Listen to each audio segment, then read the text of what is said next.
Hello everyone, thank you for joining me this afternoon.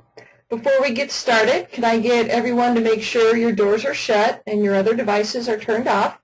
I'm going to cover quite a bit of information in a short period of time, so I need your full attention. Also, everyone on this call will receive a copy of this training and the material at the end of the broadcast. My name is Chris Duffield, and I'm an account executive for Newline Mortgage. For about the next 30 minutes, we're going to talk about pre-qualifying a borrower for an FHA loan.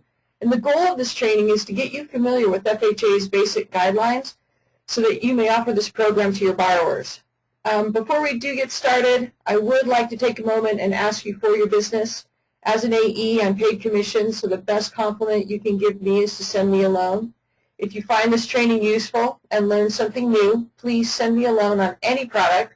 Newline offers some great FHA, VA, conventional, and USDA pricing right now. And I also have many other trainings available on all of our products. I'm open to taking a look at your individual needs and seeing if we need to cater some training to that. I'm open to suggestions, so please don't hesitate to contact me. All right, let's go ahead and get started. So on an FHA loan, the biggest piece of the eligibility is determining the maximum loan amount, and that's not too terribly challenging. It usually meets all of our needs. The maximum loan amounts are determined by HUD and vary by MSA, the program, and the number of family units in the dwelling. These apply both to purchase and refinance transactions, and like I said, they're established by HUD. I've got a link included in your material, and this link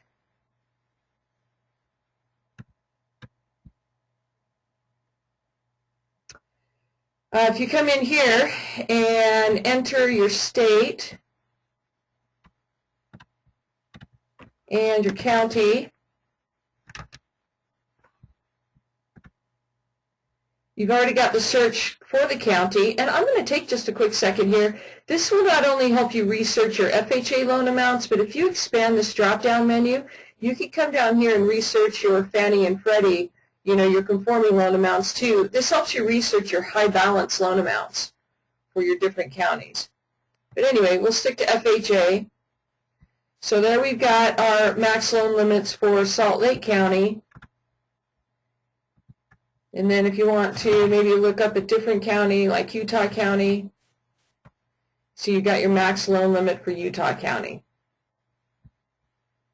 All right, so that is where you can research your max loan limit for your area, make sure your borrowers, make sure that's what your borrowers are looking for.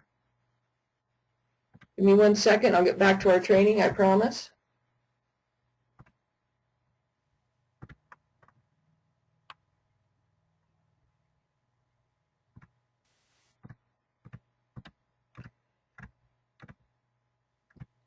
All right, I'm having problems getting back to the training. There we go. Okay.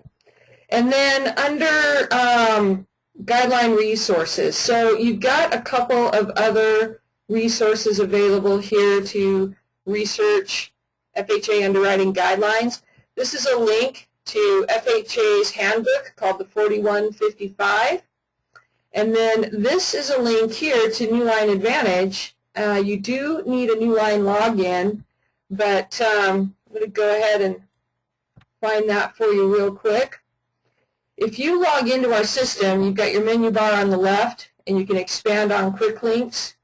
You come down here to links, and then all of these links will appear. If you come down here to the bottom and hit Republic Mortgage Wholesale Guidelines, you've got access to our underwriting guidelines, and this includes all of FHA's. FHA's guidelines are listed here.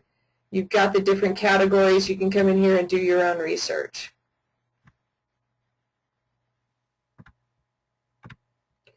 Okay, so other eligibility requirements. So some other things to consider when you're working with your prospective FHA borrower. First of all, your borrower does not have to be a first-time home buyer. They can actually own other property. However, they can only have one high-ratio FHA loan. Exceptions may be made if The borrower is relocating and establishing residency in an area outside of a reasonable commuting distance from the current principal residence. There's an increase in the family size, and the current resident no longer meets family needs, and the LTV ratio equals 75% or less based on the current mortgage balance versus the current appraised value. They're vacating a jointly owned property, as in the case of a divorce, or you've got a non-occupying co-borrower who wants to maybe help out their son or their sibling. They currently have an FHA loan. They're allowed to go ahead and be a non-occupant co-borrower on another FHA loan. 1 to 4 units are allowed for FHA. No investment property, owner-occupied only. Condos must be FHA approved. I've provided the link here. And then your property must meet FHA minimum standards. There's quite a bit, well, not quite a bit, but there's some other FHA minimum standards. The most common I've listed here, you need to make sure that your appraiser will have access to the crawl space. So FHA will not lend on a property where an appraiser can't get underneath the home. There can be 0 wood-to-earth contact. This generally isn't a problem unless you're working with older homes. Basement rooms with windows more than 4 feet off the ground. That's not necessarily, that doesn't mean it doesn't meet FHA's guidelines. It's just they won't count it as living space. They'll count it as storage space, and they'll give it a lesser value. So, you know, in some of those older homes where you've got those higher windows, and basically in the case of a fire, it's virtually impossible to escape through those windows. You know, FHA has standards now where they want those basement windows to meet, mainly for egress in case of a fire. So they do give less value to a basement that doesn't meet that guideline. When you're determining your price for FHA, we do offer this on a 10, 15, 20, 25, 30-year fixed rate program. On your 10 and 15 years, you will use the 15-year price. On the 20, 25, and 30, you will use the 30-year price. For a 20-year fixed rate mortgage, there is an adjustment of 1% to the price. Kind of makes it non-competitive at that point, so you just may want to consider a 25 or a 15-year loan. We do allow purchase to go down to a 620 on an FHA loan, and our FICO adjustment for that is only 1%. We do offer high balance for FHA, and our adjustment for that is only 1%. We do have an FHA resale program that only requires a 0.25% adjustment. I'm going to cover that program towards the end of our discussion here today. And then you only have adjustments for FICO and loan amount. So based on the FICO and the loan amount, you may have another adjustment. You want to check our rate sheet for that. We do offer 3-1 and 5-1 ARMs on this product. You do qualify at the note rate, which is the index plus your margin. Your caps are a 1% adjustment, a 1% payment, and a 5% life cap, and your margin is 2%. And then, of course, our fee for New Line is $850, and that is on all of our products. Okay, also, when structuring your FHA loan, mortgage insurance, you need to consider that. FHA has 2 mortgage insurance premiums. They have an upfront mortgage insurance premium and an annual premium. It's actually broken down into a monthly payment. Mortgage insurance is for the life of the loan. The only way to get out of mortgage insurance is to refinance out of the FHA loan. MI is determined by your loan amount, your LTV, and your loan term. And you should have received, or you're going to receive, the actual MI chart that I have. Here's a snapshot that shows you what MI premiums are. So your upfront mortgage insurance premium is 1.75%, and then your annual premium can vary depending on the term.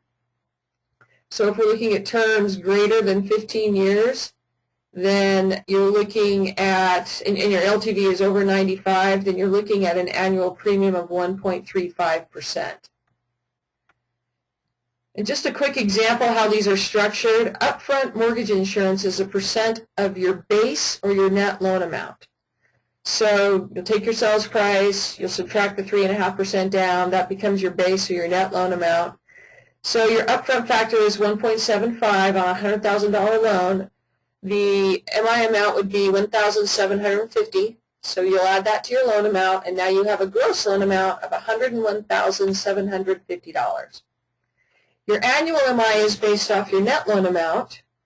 So using the example above, if your factor is 1.35%, then your annual MI is $1,350. Divide that by 12 months, and that becomes your monthly payment of $112.50. Let's talk about determining your loan amount, in other words, your LTV. Like I stated, your maximum LTV is 97.5, which means your borrower is coming in with 3.5% down.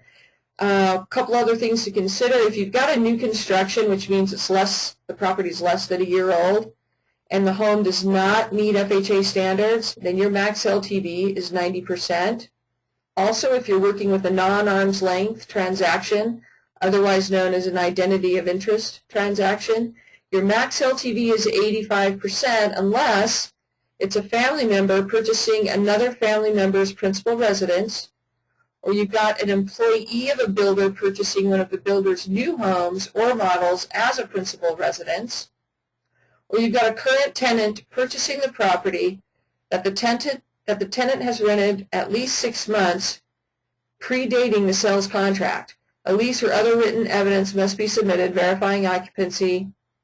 Sales by corporations that transfer employees out of an area, purchase the transferred employee's home, and then resells to another employee. So those are some of your exceptions.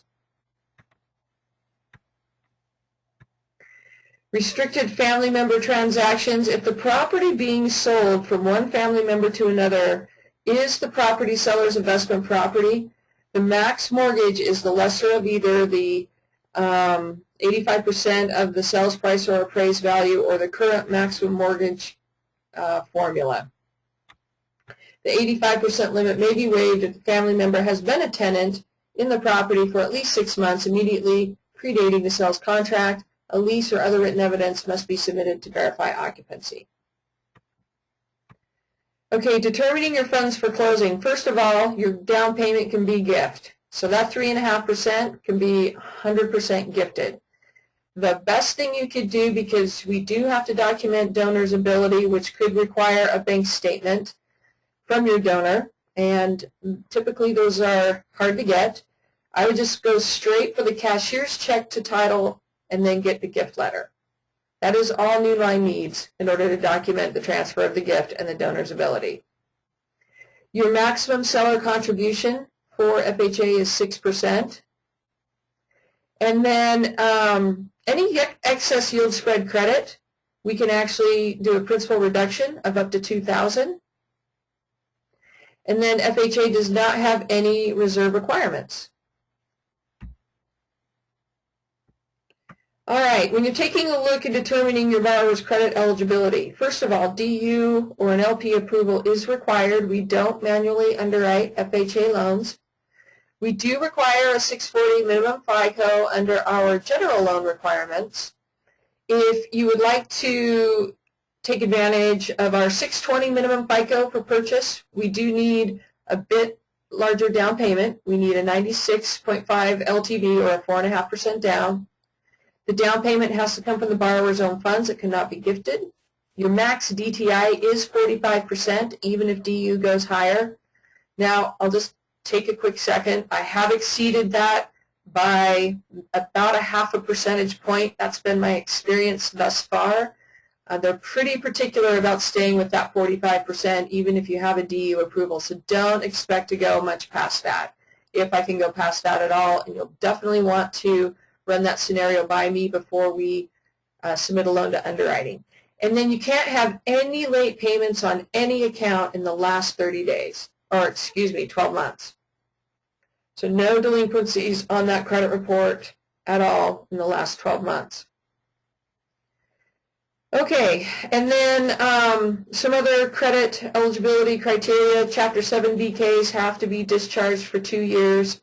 Chapter 13 has to be discharged or dismissed for 2 years. Foreclosures must be 3 years from the date of the trustee sale. A pre-foreclosure must be 3 years from the date of the short sale. Collections, judgments, and tax liens must be satisfied unless the underwriter determines they don't affect our first lien position. It's kind of an underwriter discretion there. If the underwriter, if it's small, you know, $500 or less, $1,000 or less, then we most likely won't require it be satisfied. If it's larger or there's a large number of collections, at that point we may require they be paid. Again, that's something you're going to want to run past me before we submit the file to an underwriter. Determining your borrower's ability to repay. So taking a look at your DTI. Your DTI is 45% up to a 640 FICO. Unless, of course, you're working with a 640 to 620 FICO, you know, then we just can't go over that 45. So if we start to go over that 45, I'm going to need a 660 FICO, and we can go up to 50%. Over 50%, it's on a case-by-case basis only. I can't give you a definitive yes or no until we see a file and see the strengths and the weaknesses in that entire file. Those types of loans you want to go through our pre-approval process. We do have a pre-approval process. We do need a contract. We can't underwrite on a TBD property, but you're always welcome to send like your income documentation, your credit report. You can send documentation to me personally. I can look at it and forward it to underwriting if I need their help. Student loans, you do not have to count those if the payment is deferred 12 months or longer from the date of closing. Debts assigned to an ex-spouse by a divorce decree will not generally be charged against a borrower. This includes debts that are now delinquent. Cosign debts do not have to count if documentation provided proves that the borrower has not made a payment in the last 12 months and is a cosigner or authorized user. This includes mortgage loans. You can pay off revolving debt to qualify as long as the account is closed.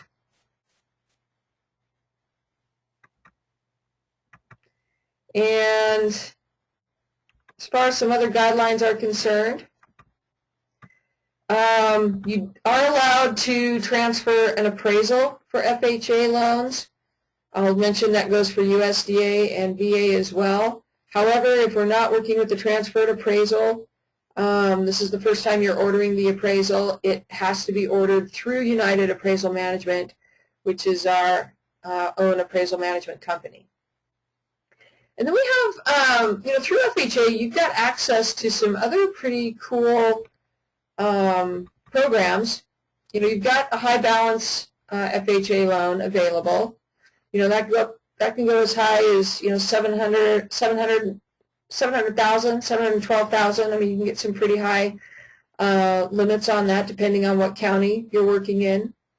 So we do work with that. You've got the Good Neighbor program next door. This is actually a program sponsored by FHA, and I've included a link here so that you can go in and do some additional research. It typically does require, it's for firemen and I think police officers and some people in the healthcare industry. They have to be a full-time employee in this industry. And then I'll let you do your own research, but you've got a great little page here that runs you through all the requirements for that. In a nutshell, FHA subsidizes about 50% of the sales price. So they are getting a heck of a deal on that sales price. And then, of course, they're coming in with a 3.5% down based on that reduced sales price. And I had a unique situation I thought was pretty exciting not too long ago. We were able to do a Good Neighbor Next Door program on the FHA REO $100 down. It was an REO property. It was in an area that qualified for the Good Neighbor Next Door program, obviously for either a policeman or a fireman. And so with that, they got 50% off the sales price, and the borrower only had to come in with $100 down. So that's a good transition into my next topic. We do work with the REO $100 down. One thing I should mention on that is escrows. A lot of these REO properties have repair requirements, And New Line will work with those repair requirements and allow escrows. It depends, on the severity of the repairs and how long they can be completed. These types of repairs are typically not weather related, and they could be extensive or not. Sometimes they're very, very minor. And, we may work with an escrow and allow it for 5 or 10 days. We may go as long as 30 days. I don't think we go much past that, but what we highly suggest that you do is when you get an REO property and you have an executed contract, to get that contract over to us for approval before you move forward. We'll review the contract for any other language in there for repairs. And, there's some verbiage in there that needs to be handled, to accept the contract. So, again, send that contract over to me. We'll get it into underwriting and see if we can work with that. Most of the time we can. It's really never been a problem, especially if we've reviewed the contract first. We can go back and get things handled before we spend too much time on the loan. So the last thing to talk about is another program for FHA resales, which is property flipping basically. We will work with a property that's been resold within the last 90 days, and we'll work with that whether there has or has not been an increase in value. If there's been a value increase and it's less than 20%, you're limited to, first of all, these are limited to FHA fixed rates only, and all transactions must be arm's length. There can't be any previous flipping patterns, and the property must have been marketed open and fairly. That's pretty much all you have to worry about if your increase in value is less than 20%. If you exceed a 20% value increase, then we're probably going to require we are going to require a second appraisal, and we're also going to require a property inspection. That probably will be charged to the borrower. Perhaps the seller will pay for it, either way.